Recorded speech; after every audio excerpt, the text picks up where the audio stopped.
Hello, good morning. आज हम लोग पढ़ेंगे introduction to power quality. Power quality एक पावर सिस्टम का ही पार्ट है जिसमें हम लोग overloading, under voltage, over voltage, transient short duration variation, long duration variation, fluctuation, sag, swell, harmonics, under voltage and transient की एनालिसिस करते हैं। ये टोटली डिपेंडेंट है पावर सिस्टम के पार्ट के ऊपर, जिसमें हम लोग क्या करते हैं, इन सब की क्वालिटी को इम्प्रूव करते हैं। ठीक है, तो आज हम लोग स्टार्ट करते हैं introduction to power quality. Introduction to power quality में सबसे पहले पता होना चाहिए कि डेफिनेशन ऑफ पावर क्वालिटी क्या है आपका, या आप बोल सकते हो overview and definition of power quality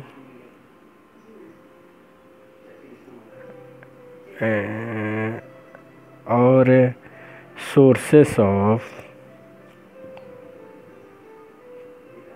pollution क्या है। ओके, तो अगर हम लोग डेफिनेशन ऑफ पावर क्वालिटी को देखते हैं तो इसको कई पार्ट्स में है। पावर क्वालिटी में क्या क्या प्रॉब्लम्स आती हैं, जैसे वह वोल्टेज सैग होता है, वोल्टेज स्वेल होता है, हार्मोनिक्स होते हैं, ओवर वोल्टेज होता है, अंडर वोल्टेज होता है, ट्रांजिएंट कंडीशन होती है, पावर पावर क्वालिटी की एबनॉर्मल बिहेवियर्स होते हैं, और वोल्टेज एंड करंट के वेव फॉर्म में, साइनसोइडल वेव फॉर्म में थोड़ा सा डेविएशन होता है, फ्लक्चुएशन होता है। ओके, तो अगर हम लोग इस टर्म को लिखना हो और लिखेंगे तो किस तरीके से लिखेंगे, टर्म्स ऑफ नहीं, टर्म्स एंड डेफिनेशन।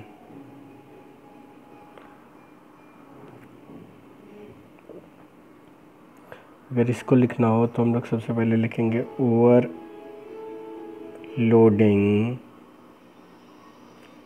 और क्या होता है, अंडर वोल्टेज, ओवर वोल्टेज, और concepts of transient, short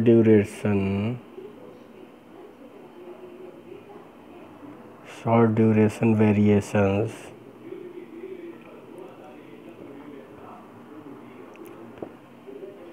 such as, क्या लिख सकते हैं, interruption, long duration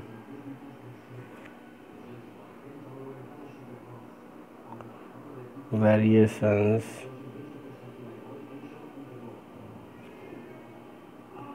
such as sustained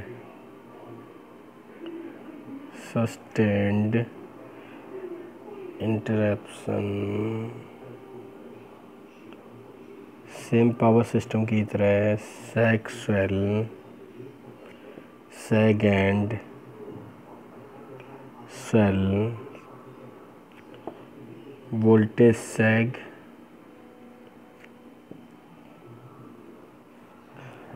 अगर वोल्टेज सैग तो वोल्टेज स्वेल, वोल्टेज इम्बैलेंस,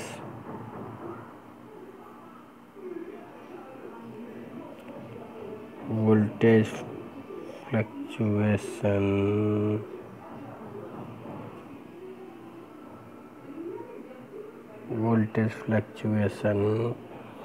और आपका पावर फ्रीक्वेंसी में वेरिएशन होता है, पावर फ्रीक्वेंसी वेरिएशंस। इसकी कुछ इंटरनेशनल स्टैंडर्ड की क्वालिटीज़ भी होती हैं जिसको हम लोग बोलते हैं international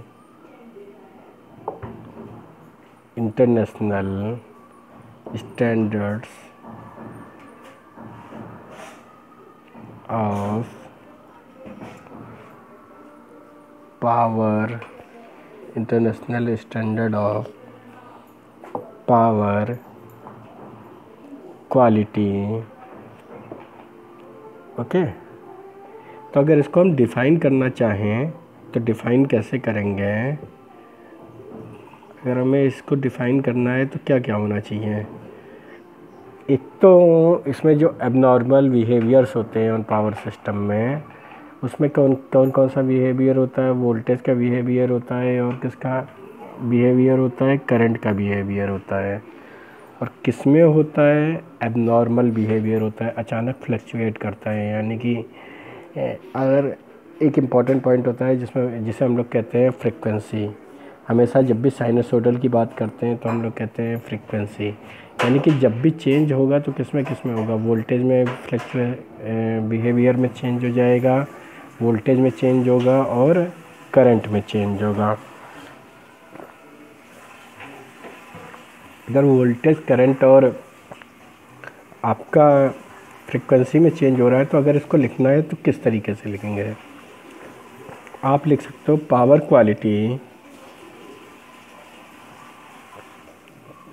quality is any abnormal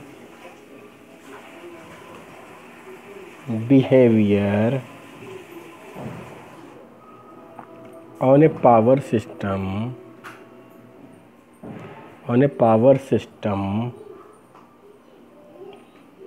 arising in the form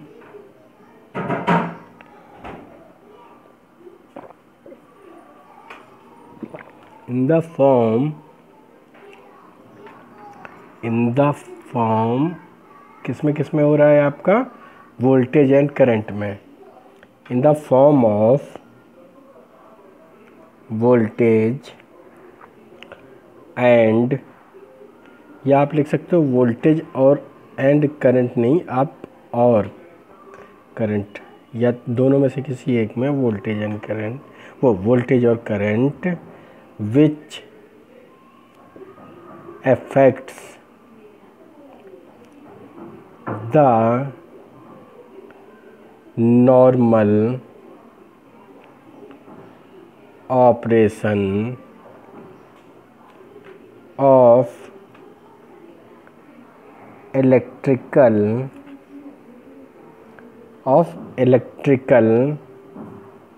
और दोनों में ही चेंज होगा, या तो इलेक्ट्रिकल में भी चेंज होगा, वो सेम प्रॉपर्टी होगी। इलेक्ट्रिकल इक्विपमेंट्स में भी चेंज हो सकता है और इलेक्ट्रॉनिक्स में भी चेंज हो सकता है। ठीक है, जो आपने समझा वही चीज़ यहाँ पे लिख दिया। ठीक है, सेकंड पॉइंट आप क्या समझ रहे थे? पावर क्वालिटी किस में चेंज होता है? वोल्टेज करंट में किस वेव फॉर्म में चेंज होता है? साइनसोइडल वेव फॉर्म में। तो आप क्या लिखोगे? Power quality is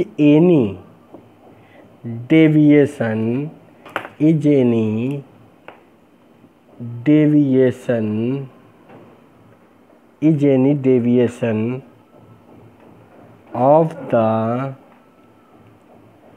voltage or current waveform किसमें? from its normal साइनोसोडल, यानी कि साइन वेव में साइनोसोडल वेव सेम जो आप समझ रहे हो वही आप लिख रहे हो। अब इसके पैरामीटर में जैसे पावर क्वालिटी है, अगर इसको डिफाइन करना हो तो parameter voltage affect the consumer super sensitivity equipments. तो आप लिख सकते हो, क्या लिख सकते हो, power quality has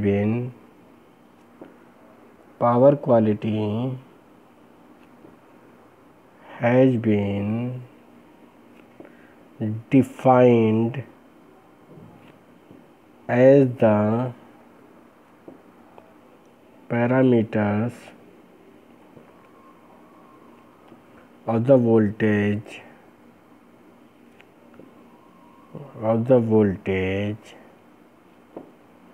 that affects the customers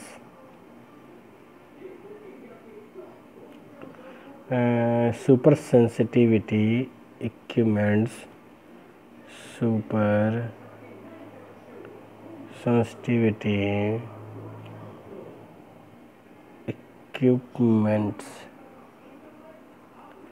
okay.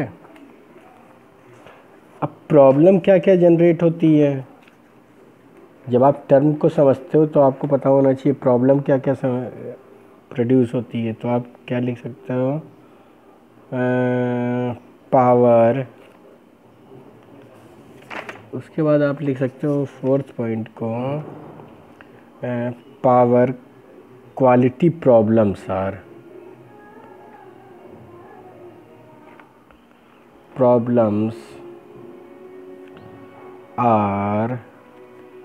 क्या क्या हो सकता है। एक तो हो सकता है वोल्टेज सैग, एक क्या हो सकता है, अगर सैग है तो स्वेल, अगर वो भी है तो flickers,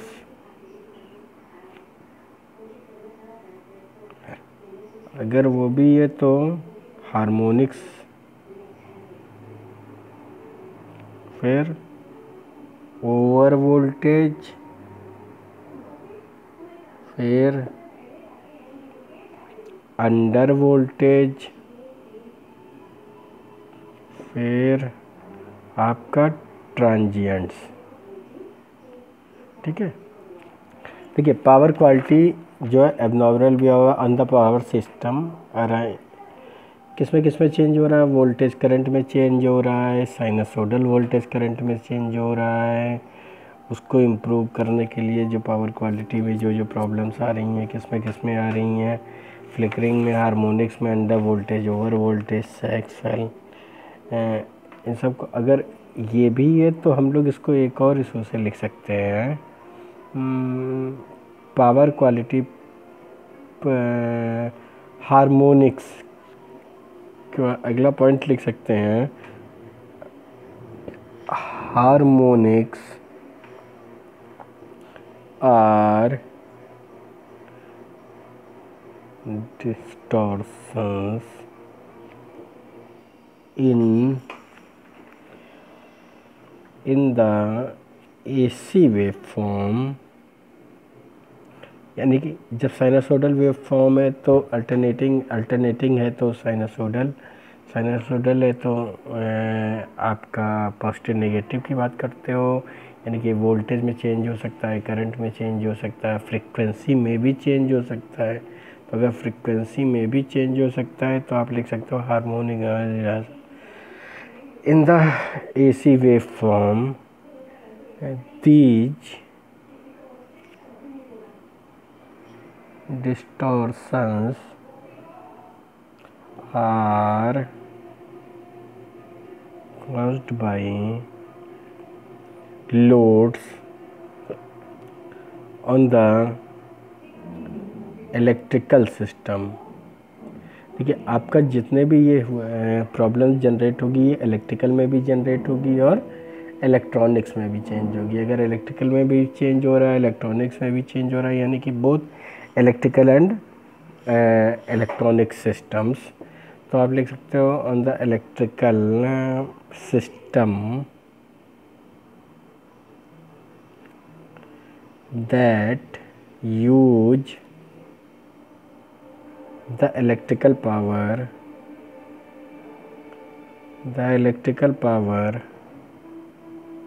at different frequency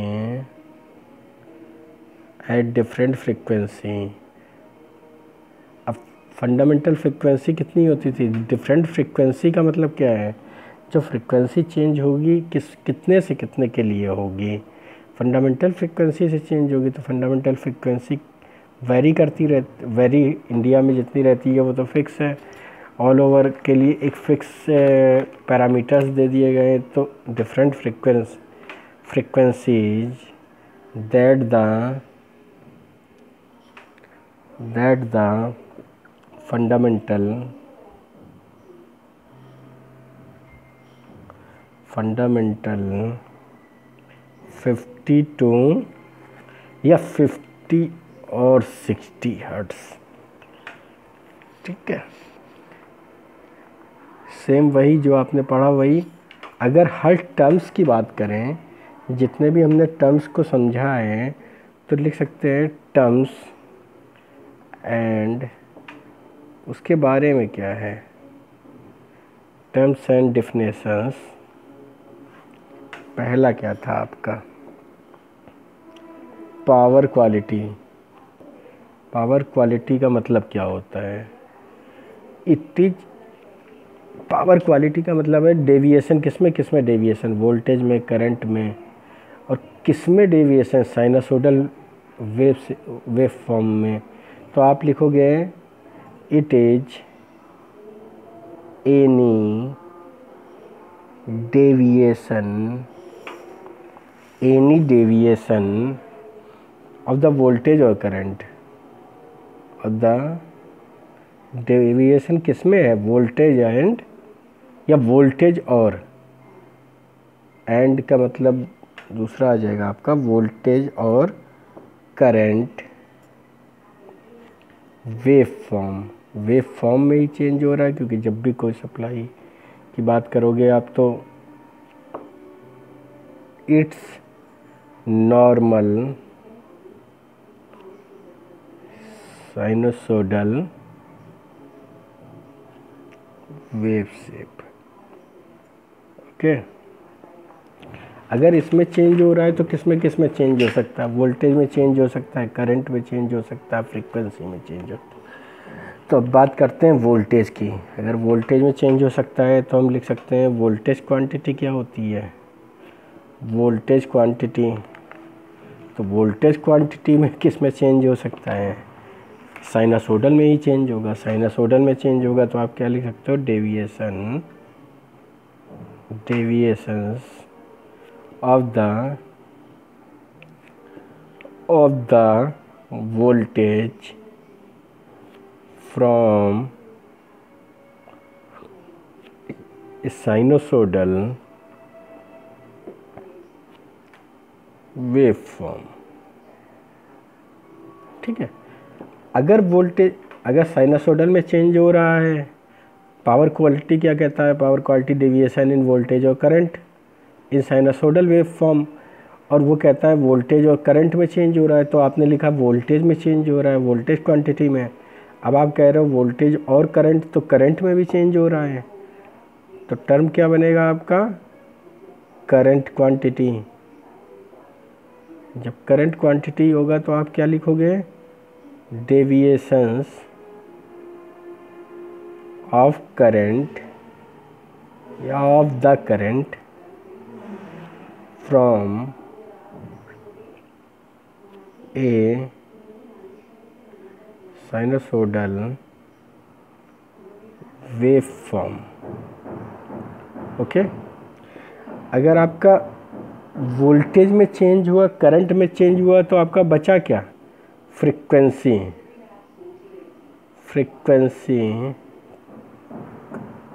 quantity नहीं लिखेंगे, डेविएशन लिखिए, डेविएशन। तो फ्रीक्वेंसी में चेंज क्या होगा, वोल्टेज में चेंज तो हो गया, करंट में चेंज हुआ, तो फ्रीक्वेंसी में क्या चेंज होगा, ये क्या हो सकता है, ये इंक्रीज हो सकता है और आपका क्या हो सकता है, डिक्रीज हो सकता है। तो आप क्या लिख सकते हो, एन इंक्रीज और decrease in the power frequency. ठीक है, अब आपका वोल्टेज में तो चेंज हुआ, किस में चेंज हुआ? वोल्टेज साइनसोडल में चेंज हुआ, करंट में चेंज हुआ साइनसोडल में, लेकिन आपका जो फ्रीक्वेंसी में चेंज हुआ वो क्या हो गया? इंक्रीज हो सकता है या फिर डिक्रीज हो सकता है। अगर ये भी हो सकता है तो आपका क्या हो सकता है? साइनसोडल में फिर स्टडी स्टेट कंडीशन में भी हो सकता है। तो लिख सकते हैं इम्पल्सिव ट्रांजिएंट। क्या लिख सकते हैं? Impulsive transient. इम्पल्सिव ट्रांजिएंट का मतलब इस sudden non power frequency, non power frequency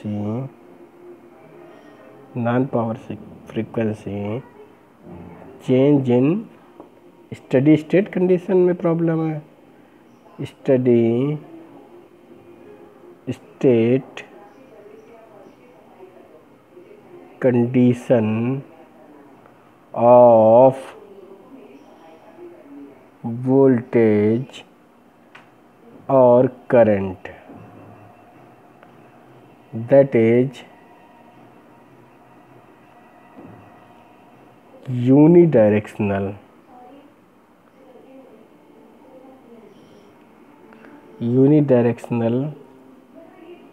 in polarity।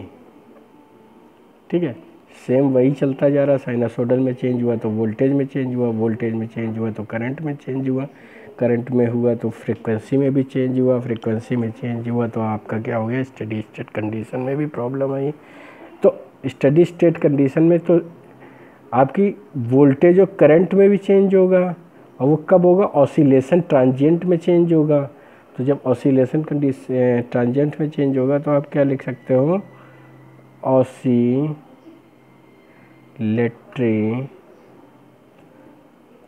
Transient sudden, क्या लिख सकते हैं? Sudden non power frequency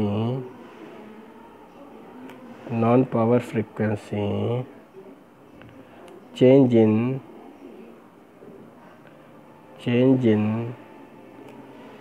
the steady state condition of voltage और करंट दैट इज, वो यूनिडायरेक्शनल की बात कर रहा था, ये इसमें क्या होता है? By directional in polarity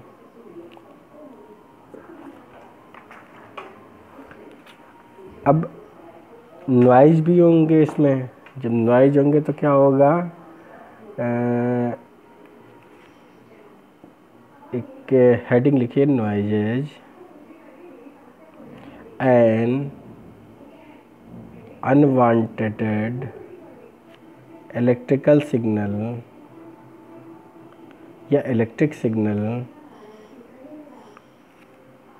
in the power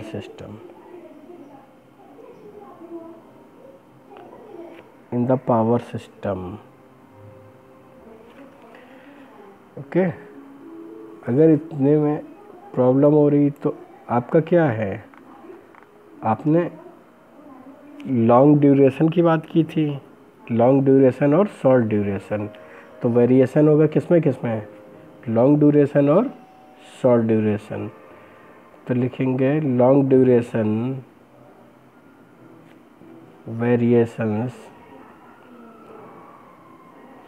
आप क्या लिखोगे? A variation of the RMS value of the voltage from nominal voltage for a time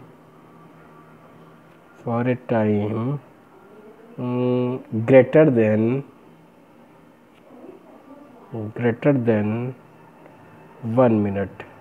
उसके बाद अगर लॉन्ग ड्यूरेशन में ग्रेटर देन 1 मिनट होगा तो शॉर्ट ड्यूरेशन में कितना होगा, लेस देन 1 मिनट। तो short duration variation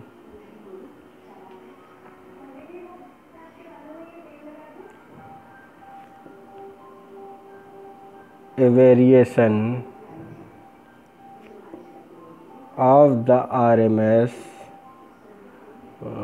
RMS value of the voltage from nominal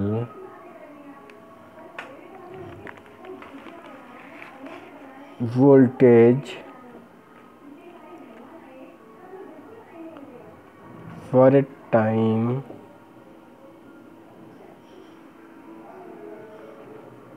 less than 1 minute. अब आपने बात की थी सैग सेल में प्रॉब्लम हो सकती, तो सैग सेल में क्या प्रॉब्लम आएगी, सैग में क्या होगा, वोल्टेज और करंट में प्रॉब्लम होगा। क्या हो सकता है, डिक्रीज हो सकता है। जब डिक्रीज होगा तो कितने साइकिल के लिए होगा, तो आप लिखोगे a decrease in RMS value of voltage और current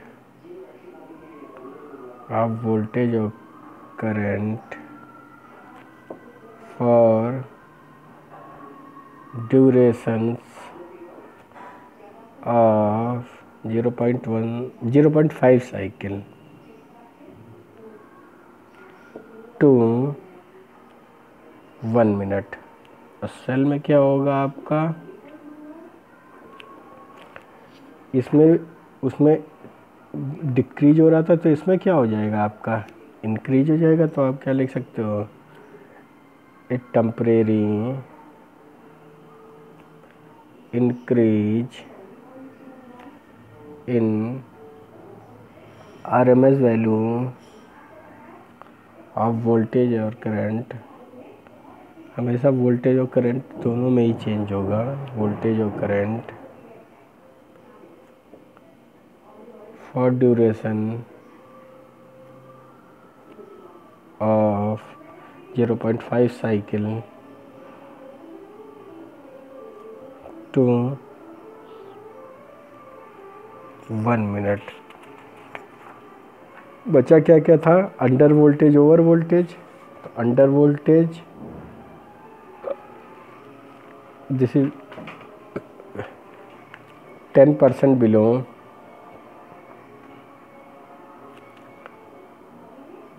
the normal voltage for a period of time greater than 1 minute. फिर आपका हो गया ओवर वोल्टेज, ये क्या होगा, 10% nominal voltage for a period of time greater than 1 minute. Okay, अब voltage fluctuation की बात करिए। Voltage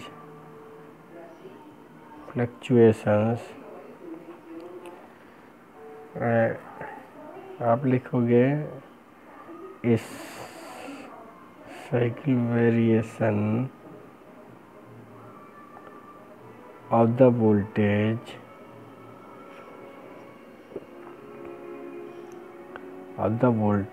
that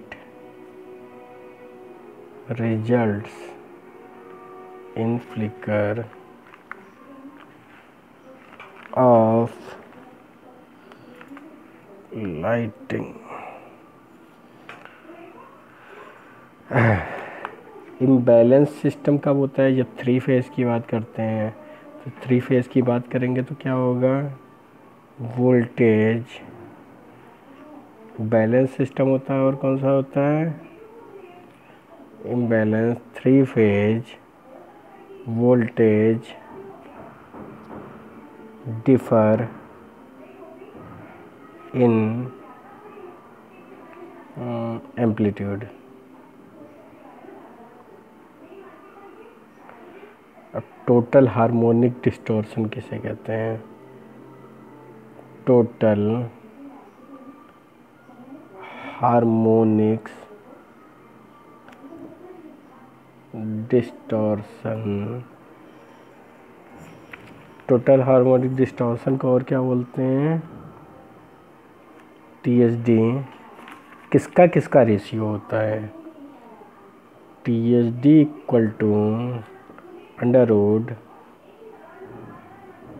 some of greater than 1 और H max MH square upon M1। तो आप लिखते हो the ratio of the root mean square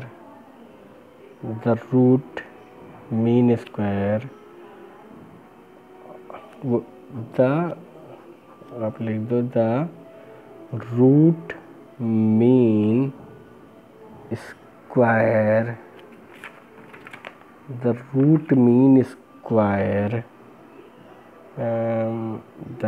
square of the harmonic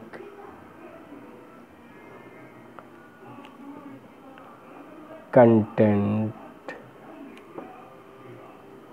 to the RMS value of the fundamental quantity. किसमें change हो गया? Voltage में change हो गया, करंट में चेंज हो गया, फ्रीक्वेंसी में चेंज हो गया।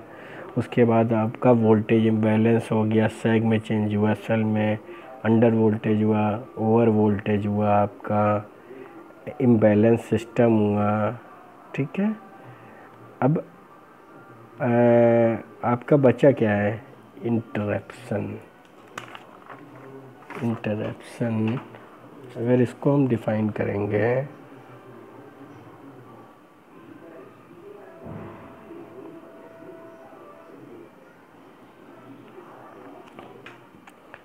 इसको कहेंगे the complete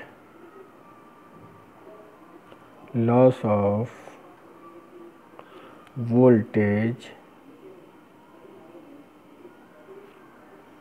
on one or more phase conductors for a time greater than 1 minute। आपने स्टार्ट कहाँ पे किया था? आपने स्टार्ट किया था आप कहते थे चेंज होगा किसमें चेंज होगा? आपका वोल्टेज में चेंज होगा, आपका करंट में चेंज होगा, आपका साइनसोइडल वेव फॉर्म में चेंज होगा, फिर आपका फ्रीक्वेंसी में चेंज होगा, फिर आपका सैग में चेंज होगा, उसके बाद आपका सेल में चेंज होगा। आपने बोला क्या? आपने बोला overloading under voltage over voltage concept, transient, short duration, long duration. ठीक है। तो आपने पावर क्वालिटी को डिफ़ाइन कैसे किया? पावर क्वालिटी जब एबनॉर्मल बिहेवियर, उसमें एबनॉर्मल बिहेवियर होता है किसका होता है? वोल्टेज का होता है, करंट का होता है, सैग का होता है, स्वेल का होता है। उसके बाद आपका फ्रीक्वेंसी का चेंज होता है। तो पावर क्वालिटी क्या है आपका? सबसे पहले आप उसमें किस में चेंज हो गया? टोटल वो हार्मोनिक्स में चेंज हुआ। प्रॉब्लम कहाँ पे आके जनरेट हो जाती है? प्रॉब्लम जनरेट हो जाती है वोल्टेज सैग में, वोल्टेज स्वेल में, आपका हार्मोनिक्स में, over voltage, under voltage, transient. अब क्या होता है फ्रिक्वेंसी में, क्या होता है बार बार उसमें चेंज होता रहता है धीरे धीरे सा, ठीक है। वोल्टेज में अचानक फ्लक्चुएट होता है, ऐसे ही फ्रिक्वेंसी में वही अचानक क्या हो जाता है, आपका फ्रिक्वेंसी में क्या हो जाता है, अचानक चेंज हो जाता है, ठीक है। अगर आप इसी को और कहोगे तो आप ये कह सकते हो इलेक्ट्रिकल ट्रांसमिशन और डिस्ट्रीब्यूशन का जो नेटवर्क होता है उसका रिजल्ट क्या होता है, lightning strike and network switching operation होता है, ठीक है। और इसका जो रिस्पांस होता है उसको आप ऐसे लिख सकते हो, response of an electrical network to a sudden change in network condition, यानी नेटवर्क की जो कंडीशन होती है उसमें क्या हो जाता है, सडन चेंज, यानी कि वोल्टेज में चेंज, करंट में चेंज और फ्रिक्वेंसी, ठीक है। और जो ऑसिलेशन के कॉज्ड होते हैं वो किस में होते हैं, उसको आप क्या बोल देते हो, transient response of A circuit या ऑफ ए सिस्टम है, ठीक। अब इम्पल्सिव और ऑसिलेशन में भी क्या होता है, और सारे में चेंज किस में होता हो रहा है, एसी में चेंज हो रहा है और डीसी में। तो आप ऐसे लिख सकते हो response of an electrical network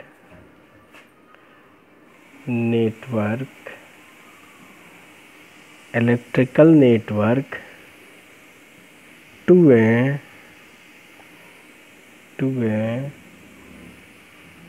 sudden change in network condition,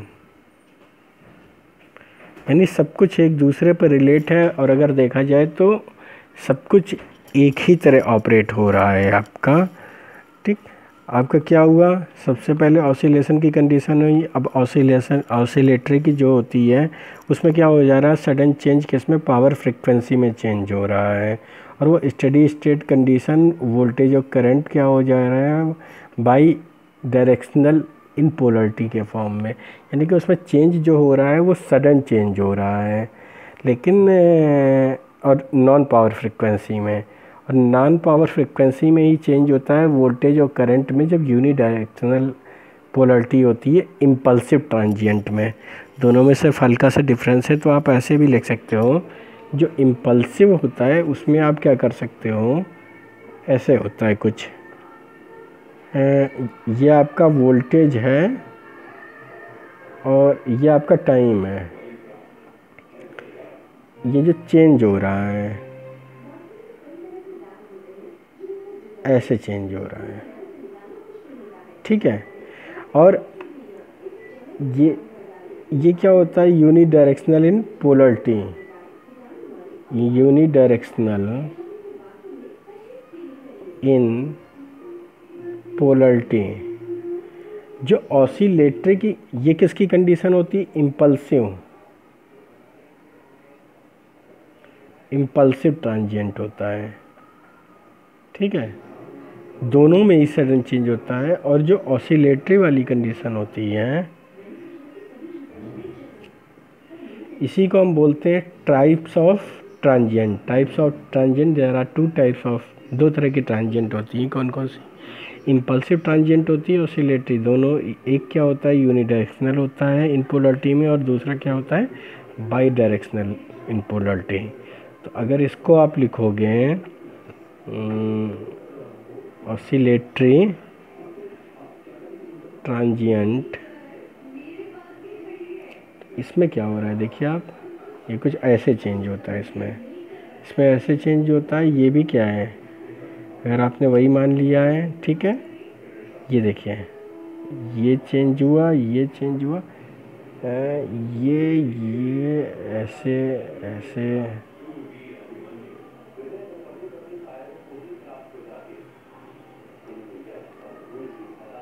ये देखिए यहाँ हल्का सा अंतर आ रहा है, यहाँ पे क्या आ रहा है, बाई डायरेक्शनल, हर डायरेक्शन में चेंज होता चला जा रहा है, इसीलिए इसको क्या कहते हैं, बाई डायरेक्शनल इन पोलरिटी। तो इसी को लिख देते हैं हम non power frequency change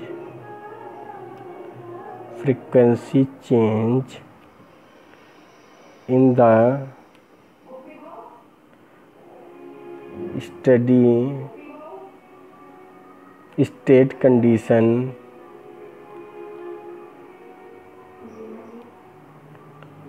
of voltage or current that is bidirectional